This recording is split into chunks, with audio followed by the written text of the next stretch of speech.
عرب میں اسلام سے پہلے جہاں ہر طرف برائیاں ہی برائیاں تھیں، وہاں کچھ اچھے لوگ بھی تھے، جن میں سے ایک حاتم بھی تھا۔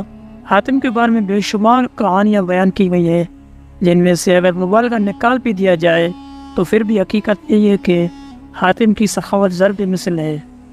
اسلام میں حضرت عثمان رضی اللہ عنہ کی سخاوت مثالی ہے، ان کے بارے میں بے شمار واقعات مشہور ہیں۔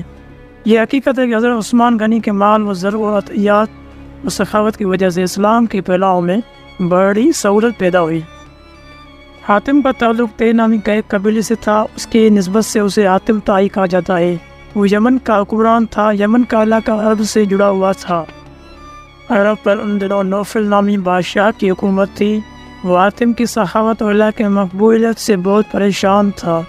اس کی سخاوت سے موز یمن کے لوگ ہی فائدہ نہیں اٹھاتے تھے، بلکہ اس تک پہنچانے جانے والا شخص اس کی سخاوت سے فائدہ اٹھا سکتا تھا۔ بہت سے لوگ تو موز اس کا امتحان لینے ہی اس کے پاس چلے جاتے، اور وہ ہر امتحان میں کامیاب ہوتا۔ ایک مرتبہ کسی کو معلوم ہوا کہ حاتم طائی کے ذاتی استعمال کا گھوڑا بہت قیمتی ہے، کیوں نہ وہ حاصل کیا جائے۔ چانچہ ایک شخص اس کا امتحان لینے پہنچ گیا۔ حاتم اس روز شکار کرنے کے لیے نکلا ہوا تھا، اتفاق سے اسے روز اسی شکار بھی نہیں ملا۔ جب وہ واپس پہنچا اور اسے معلوم ہوا کہ کوئی مہمان اس کا انتظار کر رہا ہے، تو اس نے اپنی ملازمین سے کھانا تیار کرنے کا حکم دیا۔ ایک ملازم نے کہا، سرکار آج کھانے میں گوشت کا سالن نہیں بن سکے گا کیونکہ تازہ گوشت نہیں ہے۔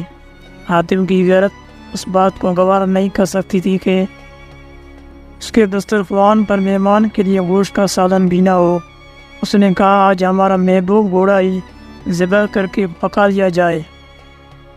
یہ فیصلہ ہوئے اسے شدید دکھ بھی ہو رہا تھا، مگر اس کے سوا کوئی چارہ بھی نہ تھا۔ کھانا تیار ہوا۔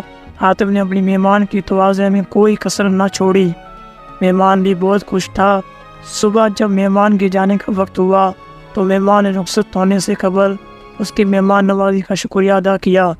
مہمان نے کہا، اس نے حاتم کی سخاوت کی بڑی شہرت سنی ہے، اگر وہ اپنا پسندیدہ گھوڑا بھی اسے عنایت کر دے تو بڑی بات ہوگی۔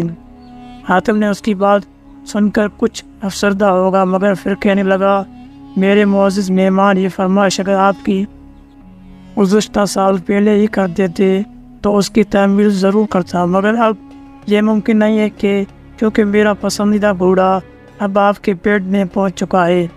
اس کے ساتھ ہی اس نے ساری مجبوری بتائی اور اسے اشرفیوں سے بھری تھیلی نذرانہ کے طور پر دی کہ اس دولت سے وہ اس گھوڑے سے بھی قیمتی گھوڑا خرید سکے گا۔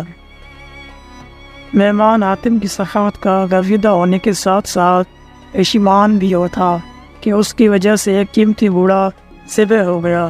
اس نے اشرفیوں کی تھیلی لینے سے انکار کر دیا، مگر حاتم نے کہا، یہ آپ کو رکھنا ہوگی کیونکہ میں اپنے مہمان کی فرمائش پوری نہ کر سکا۔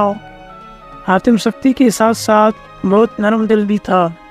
اس روز اسے اس بات کا ملال ہو رہا تھا کہ وہ اپنے مہمان کی خواہش پوری کرنے میں ناکام رہا ہے، جبکہ مہمان اس کی نرمی دلی و سخاوت کے گن گاتا ہوا اپنے گھر چلا گیا ہے۔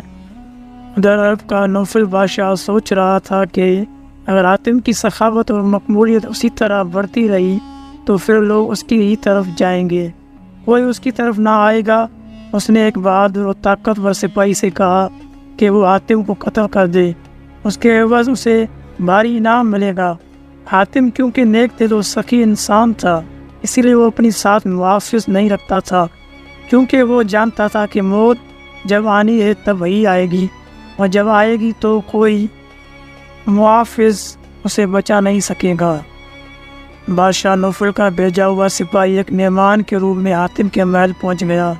ایک رات جب سو رہے تھے، وہ سپاہی خاموشی سے حاتم کی خوابگاہ تک پہنچ گیا۔